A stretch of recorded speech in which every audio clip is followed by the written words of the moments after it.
In today's complex industrial landscape, security is paramount. The threats we face are diverse and ever-evolving. From cyber attacks to natural disasters, the risks are real and potentially devastating. That's why risk assessment and management are critical for any organization. Think of risk assessment as your security radar. It helps you spot potential threats before they become actual problems. By identifying risks early, you can take steps to prevent them or minimize their impact. Risk management, on the other hand, is your action plan. Once you've identified the risks, what do you do about them? That's where risk management comes in. It's about making smart decisions to protect your assets, your people, and your business. Mastering risk assessment and management is like having a superpower in the business world. It gives you the ability to see potential dangers and take action before they can harm your organization. The first step in any risk assessment is knowing what you're protecting. Your assets aren't just physical things like buildings and equipment.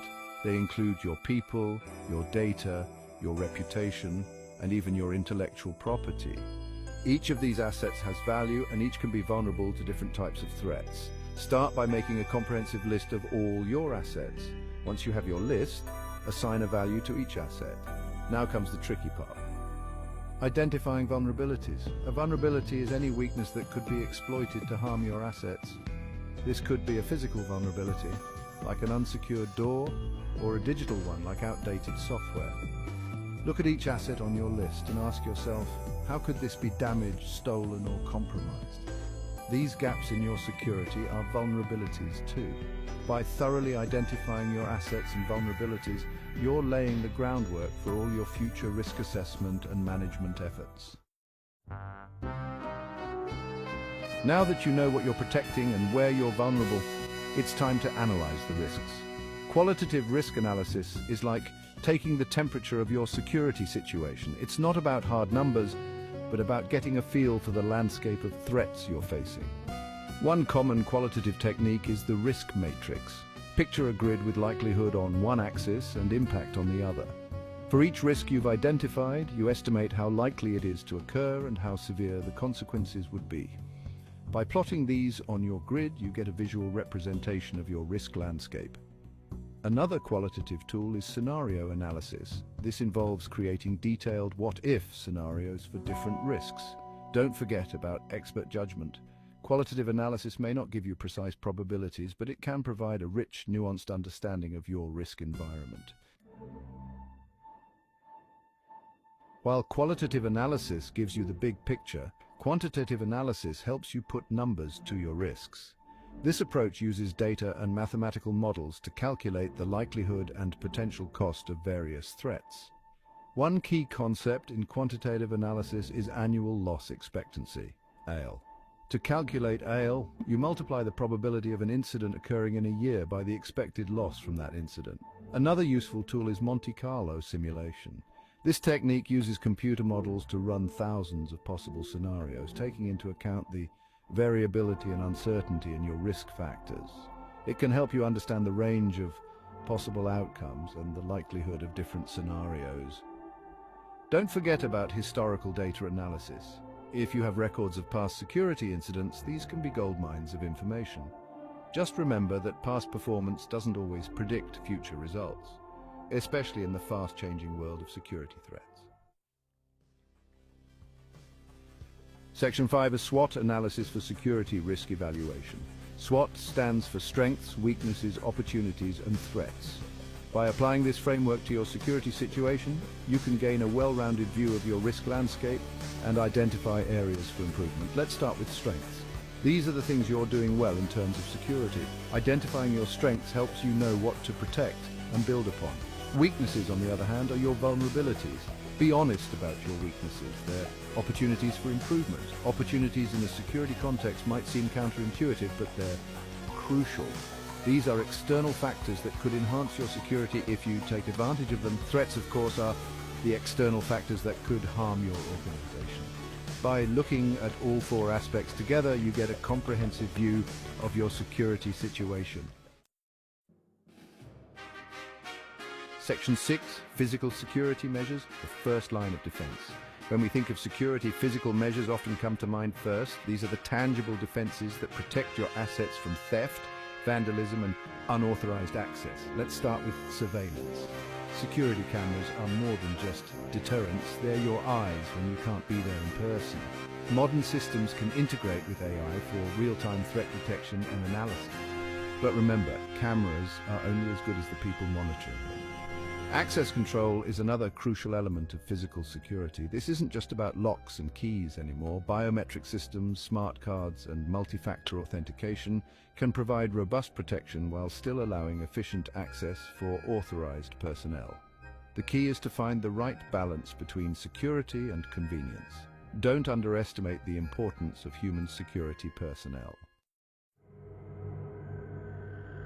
Section 7, Cybersecurity, protecting the digital frontier. In our interconnected world, cybersecurity is no longer optional, it's essential. Digital threats can come from anywhere at any time, and the consequences of a breach can be devastating. Firewalls are your first line of defense in the digital realm. Think of them as the security guards of your network, controlling what goes in and out.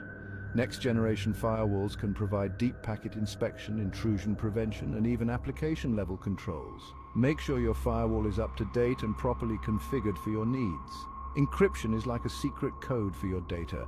It ensures that even if someone intercepts your information, they can't read it without the key. Use strong encryption for sensitive data, both when it's stored and when it's being transmitted. Access controls in the digital world are about ensuring that people only see and do what they're supposed to. Implement the principle of least privilege. Give users only the access they need to do their jobs and no more. Section 8. Emergency preparedness. Planning for the worst. No matter how good your preventive measures are, you need to be prepared for when things go wrong.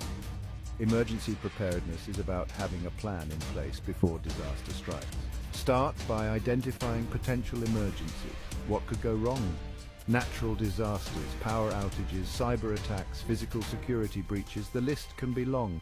For each potential emergency, develop a detailed action plan. Who does what? Where do people go? How do you communicate? These plans should be clear, concise, and easy to follow under stress. Training is crucial. The best plan in the world is useless if people don't know how to execute it.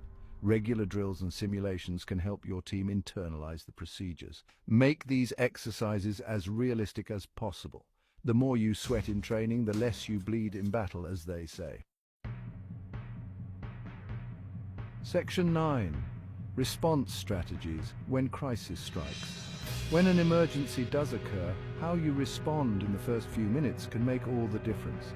That's where your response strategies come in. These are the immediate actions you take to contain the situation and minimize damage. First and foremost, prioritize life safety. If there's a physical threat, get people to safety first. In a cyber incident, your first priority might be isolating affected systems to prevent further spread. Communication is key during a crisis. Have a clear chain of command and predetermined communication channels. Train your team on how to document incidents and secure potential evidence without compromising your response efforts. Section 10.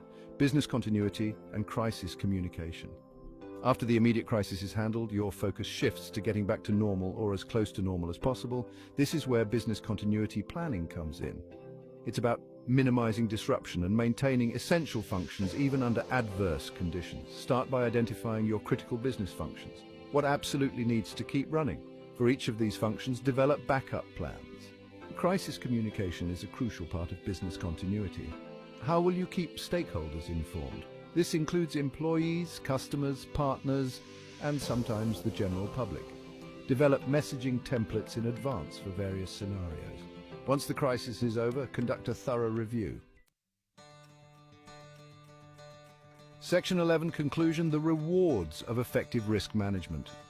Mastering risk assessment and management is no small feat.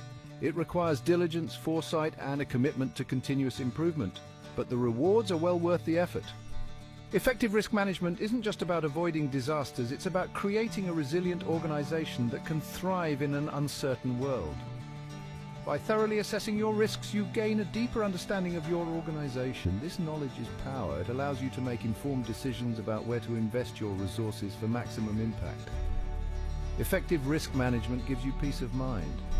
In today's fast-paced, unpredictable world, that's a superpower worth having.